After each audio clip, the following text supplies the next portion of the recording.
저는 그냥 제가 겪었던 시행착오나 실수나 뭐 사업하시는데 지금 많이들 힘드실 거예요. 제가 볼 땐 이 뭐 승급하기도 처음에는 막 빨리 올라갈 것 같이 의욕이 충만했는데 지금 정책이 거의 여름 휴가하고 저희가 이 2주의 타격이 커서 거의 모든 사업자들이 정체기가 왔어요. 그러다 보니까 2주의 주급이 거의 영원이니까 좀 힘들고, 그러니까 주로 계속 들어오다가 그런 부분이 좀 힘드셨을 거예요. 근데 제가 아까 말씀드렸던 그 초기에 지금 뭐 위에 스포님들이 우리를 이렇게 생각을 하는 이유는 본인들이 사업을 시작하실 때 너무 힘들었던 거예요. 초기에. 그래서 처음에 1차 그 충격을 받았던 게 회사와의 극복이었던 거예요.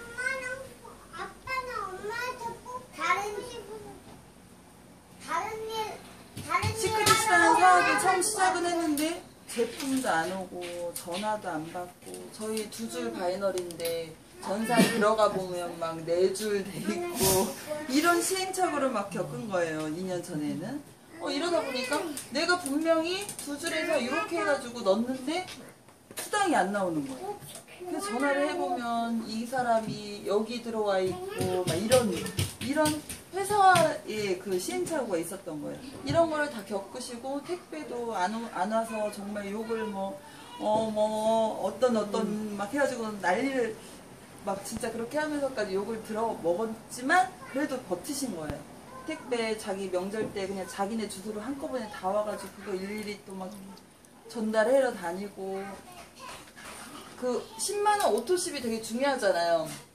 그것도 카드 체크기 갖고 본인이 또 일일이 받으러 다녀야 되고 대구에 있으면서 울산 어디 기름값 본인들이 다 대가면서 그때 수당이 거의 뭐 5만원 3만원 뭐 이렇게 나오셨더라고요. 그러니까 와이프가 몇 년을 다단계 미쳤냐 돈도 안 갖다 주면서 박주찬 사장님이 그렇게 들들 볶은 거죠. 근데 저 같아도 당연히 신랑한테 뭐라고 했을 것 같아요. 자기는 지금 15년에서 20년을 네트워크만 돌아다닌 거예요. 이거 저거 네트워크 언젠간 터지겠지. 그렇지만 와이프가 볼 때는 정말 그게 아니거든요. 허황된 꿈을 꾸지 말아라. 일을 해서 벌어라. 이렇게 얘기를 하시잖아요. 그러니까 구사장님의 스폰이잖아요. 이분이. 지금 한을 풀으라고 해요. 한풀이를 하시라고.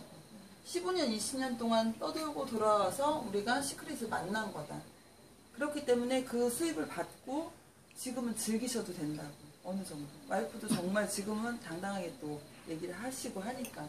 그래서 1차 이렇게 회사에 극복을 하고 나니까 2차 우리 무수히 오늘도 많이 거절과 거부를 아마 당하셨을 거예요. 이 사업은 거절과 거부와의 싸움이에요. 이게 나도 있어요. 나 자신으로부터 그 거절과 거부. 이게 정말 되는 건가? 이렇게 스폰 만나고 팀 미팅 하고 나면 또 으쌰으쌰 이거 되는 사업이야. 또 이런 생각을 갖고 있다가 지금 혼자서 누워있으면 이게 정말 되는 건가?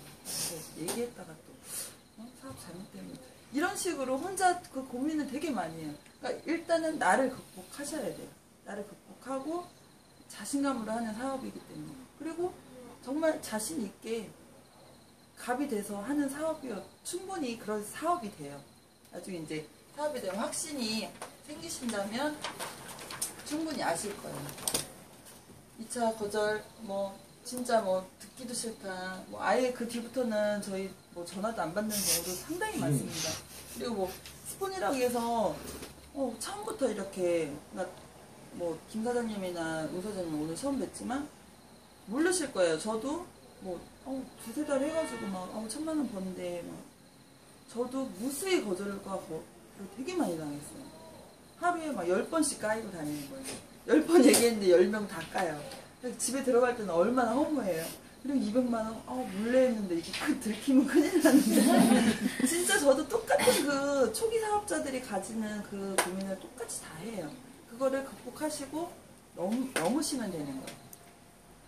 그래서 처음에 그 2차 필더에 극복을 못하신 분들은 저쪽 대구가 원래 처음 시작을 했으니까 그쪽에서 둘 중에 하나를 선택하라고 하셨대요. 그러니까 지금 사장님처럼 뭐 ATM에서 뭐 ATM을 할래, 시크릿 할래 이런 것처럼 그쪽에서도 요구를 해서 나는 불안하고 이런 뭐 확신이 없는 거는 또 자기 안 해봤던 거니까 믿음이 안 가기 때문에 그냥 그 예전에 하시던 그냥 그 메트라이프 보험을 하신 분들은 성장이 없었죠. 그분들은 그냥 반품을 하고 지금 최고 위에 뭐 레드다이아 이렇게 가신 분들은 이현희 사장님, 김영희 사장님, 장철수 사장님은 그냥 본인들은 그냥 차라리 메트라이프를 포기하겠다. 나 이거 한번 믿자야 본전이니까 나 이거 끝까지 한번 해보겠다 해서 버티신 거예요. 이때 볼륨이 실버에는 볼륨이 실버 가기가 지금 저희가 8,000 얼마죠? 300이죠? 실버를 가려면 15,700점이 있었어요. 실버 가기가 얼마나 힘들었겠어요. 10만원짜리 소비자로 25에서 35년 동안 정말 너무 힘든 플랜이었죠. 이거를 극복을 하셔서 지금 그 자리에 계신 거예요. 이 위에 스푼들이 뭐 꽁으로 돈을 버는 게 아니고 그분들도 다 이런 시련과 극복의 시간이 있었다는 거를 잠깐 말씀드리고 싶어서 드린 거고요. 저희가 아까 잠깐 말씀드린 거 추천인 등록 원칙은 그냥 쉽게 가시면 돼요. 그러니까 누워서 그러니까 생각이 많으신 분들이 많아요. 얘를 박아줄까 뭐 내려줄까 절대 그러지 마세요. 그냥 원칙대로 가시면 돼요. 원칙대로 우리 두 줄 바이너리니까 내려와서 내가 2명 구하면 또 사업하고 있다 뭐 하는 사람이 있으면 그냥 이쪽으로 이렇게 내려주세요. 1, 2, 3, 4 이런 식으로 되면 머리 아플 게 없어요. 그리고 본인들이 알아서 두 분 찾으시니까 저희는 지금 항상 저쪽 다른 팀하고 비교가 되는 게 그쪽은 뭐 알아서 두 분 뭐 내려주고 이렇게 한다고 하지만 저희는 항상 철칙이 1대1 미팅부터 시작해서 모든 교육 자체가 두 분은 반드시 구하셔야 된다. 그렇게 말씀을 드리거든요. 그래서 그럼 정의 요원만 온다고 생각하시면 돼요. 그러니까 어디가 어떻게 더 성장할지는 몰라요. 권영희 사장님 당연히 소실적이에요. 소실적에서 시작을 하셨어요. 근데 뭐 교육이나 이런 거에서 저희는 뭐 정말 자신 있고 프라이드가 강하니까 그렇기 때문에 머리 쓰지 마시고 그냥 그대로 있는 대로 이렇게 내려주시면 되고 그리고 뭐 그런 분들도 있어요. 그러니까 내가 내 파트너는 이제 데리고 왔으니까 돈 벌게 해줘야 된다. 그거는 당연히 그 기본적인 마음은 알겠지만 일단은 본인이 살고 봐야 돼요. 본인이 더 높은 직급에 항상 유지를 하고 있어야 되고 그래야 스폰서에 대한 뭐 어떤 그런 게 있거든요. 왜? 밑에 파트너 챙겨주다 자기 직급 못 가면 밑에 사람들이 볼 때 우리 스폰서 대단해요 이렇게 안 하거든요. 파트너를 항상 스폰서는 파트너에게 항상 기부해줘야 돼. 기부앤테이크가 아니라 무조건 기부해요. 파트너는 다시 그 밑에 파트너에게 다시 기부죠. 이거는 복제 사업이니까. 그대로 스폰서가 한 대로 복제를 해서 다시 파트너에게 전달을 해요. 이건 시스템 복제 사업이기 때문에 본인들도 분명히 파트너이자 스폰서고 이쪽 파트너한테는 스폰서가 되기 때문에 이게 되게 중요하거든요. 항상 파트너 돕는 것도 돕는 거지만 본인의 핀 성취 핀이 파트너보다는 저는 높아야 된다고 생각해요. 밑에 파트너가 핀이 먼저 성취됐을 때 진심으로 그거는 맞죠. 진심으로 축하는 하지만 제 생각에는 본인이 먼저 가는 게 맞다고 생각해요. 그래서 비행기에서 뭐 사고가 났을 때 아이들이 있을 때 아이들 먼저 채워주는 게 아니라 내가 먼저 산소호흡기 착용하고 아이들을 도우라고 하잖아요. 내가 먼저 살아야 아이들도 살릴 수 있거든요. 애들 먼저 채워주다가 내가 죽으면 애들도 다 죽게 돼요. 그걸 항상 명심을 하시고 내가 먼저 핀을 간다는 거예요. 그리고 그 세미나나 그 컨벤션 같은 게 왜 중요하냐면요. 그런 쪽에 가게 되면 상위 스폰서를 만날 수 있어요. 여기 보령에서만 있으면 제가 그냥 그 위일걸요. 아니면 권 사장님 오시거나 권 사장님보다 위에 당연 스폰들이 있어요. 그분들한테 보령에서 사업하는 인사를 시키게 되죠. 그러면은 그 다현님이 불행히 사표 한 번 인사를 하거나 악수를 하게 되면 기억을 하게 돼요. 그리고 나도 저 사람처럼 올라가고 평범한 사람들이거든요. 정말 저도 이렇게 애 셋 키워가면서 평범한 사람이고 그러다 보면 동기부여가 돼요. 이게 되게 중요한 건데 처음에 세미나 참석을 해야지 풀티까지 갈 수 있다고 계속 얘기를 하는 이유가 본인들이 진짜 세미나 직접 참여해보시면 아실 거예요. 왜 세미나 하는지. 저희 신랑이 사업 정말 반대했는데 저 그냥 제가 외박하는 그 자체가 싫은 거예요 일단은. 그래서 데려다 준다고 갔다가 세미나를 내용을 이제 어차피 가서 기다리는 밖에서 담배 피는 것도 한두 번이잖아요. 세미나를 이렇게 좀 앉아서 들은 거예요. 듣다 보니까 이게 이런 사업이구나. 이렇게 큰 사업이구나. 이거 장난 아닌데? 이러면서 더 열중해서 듣더라고요.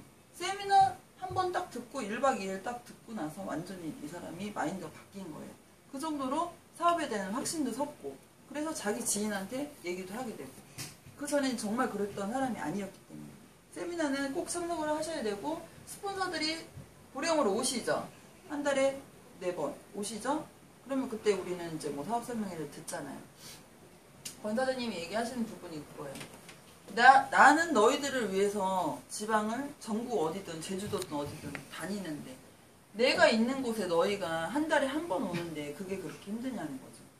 내 사업이냐? 니네 사업이라고. 저는 그 말에 되게 공감해요. 내가 가서 스폰서 있는 데 가서 한 달에 한 번이에요. 그리고 시간도 3시에서 그 다음날 11시면 끝나요. 잠자는 게 안 되면 저는 처음에는 그렇게 시작을 했거든요. 외박이 안 되니까. 3시에 가서 10시나 11시까지 듣고 넘어오는 거죠. 그렇게 해서 참여를 한다는 게 의미가 있는 거니까. 성공한 사람들하고 이렇게 그쪽에 가가지고 핀 성취를 한 분들을 보면 내가 분명히 얻는 게 있어요. 그렇기 때문에 참여를 하시라는 거예요. 그리고 규모가 더 큰 미팅일수록 그 믿음이 더 커져요. 컨벤션이나 이런 건 더 크겠죠. 그리고 앞으로 세미나는 200에서 300명 정도가 딱 적합하대요. 장소도 마찬가지지만 이 효율적인 게 앞으로 본인들 하나 커지게 되면 이 세미나를 본인들이 개최를 하셔야 되기 때문에 그런 것도 준비를 하시라고 하더라고요. 리더가 되는 거는 차근차근 준비를 하시라고 하더라고요. 그리고 항상 저는 부탁하고 싶은 게 스폰서 때문에 이 사업을 시작하게 된 거잖아요. 이 사업에 수입을 창출하건 어쨌건 스폰서에 대한 좀 고마운 마음이 좀 있었으면 좋겠어요. 왜? 스폰서가 아니면 미팅 지원이나 이런 것도 솔직히 힘들거든요. 그렇기 때문에 파트너는 내가 정말 한없이 도와주고 싶은 사람을 선택을 하라는 이유가 그거거든요. 그리고 미팅 스케줄 잡을 때는 조금 주의사항을 좀 말씀드릴게요. 그러니까 기본 정보를 좀 전달을 해주시고, 그쵸? 그분이 어떤 분인지. 그래야 스폰서도 그분에 대해서 어느 정도는 생각을 하고 미팅을 준비를 하니까 그 정도는 준비를 해주시고요. 그리고 10분 전에 그 추천인은 좀 같이 10분 전에 와서 준비를 해주셨으면 좋겠고, 그리고 꼭 그런 분들이 있어요. 스폰서가 리콜을 하고 있는데 막 중간에 하고 싶은 얘기가 너무 많은 거예요. 추천인이 빨리 이건 꼭 해야 되는 사업이고 막 이제 껴드는 거. 근데 그게 오히려 도움이 안 되고 그 리크루팅 하고 있는 그 중간에 흐름을 깨버리거든요. 그렇기 때문에 그런 거는 조금 주의를 해주시고 나중에 얘기를 해주셨으면 좋겠어요. 그리고 마지막으로 정말 듣기 싫어하는 사람이 있거든요. 네트워크 정말 듣기 싫었고 여기 앉아있는 그 자체도 싫어하시는 분이 있는데 그런 분들은 제발 모시지 말았으면 좋겠어요. 스폰서 시간을 또 뺏는 거고 만약에 오셨으면 그냥 싫어하시는 내색이 있으면 그분을 설득하려고 하지 마시고 그냥 거기서 그냥 깨끗하게 딱 마무리 지시는 게 오히려 다음에 좋은 이미지로 남으니까 그렇게 움직이시면 될 것 같고 지금 제가 말씀드리고 싶은 거는 명단이 상당히 많이 겹쳐요. 꼭 고령에서만 사업을 하려고 하는 건 아니지만 고령 자체 내에서 명단이 많이 겹치기 때문에 조금 발빠르게 예술이 팀도 지금 막 활발하게 움직이고 지은이 팀도 그러니까 조금 발빠르게 내 파트너들을 좀 찾아보도록 했으면 좋겠습니다. 이상입니다.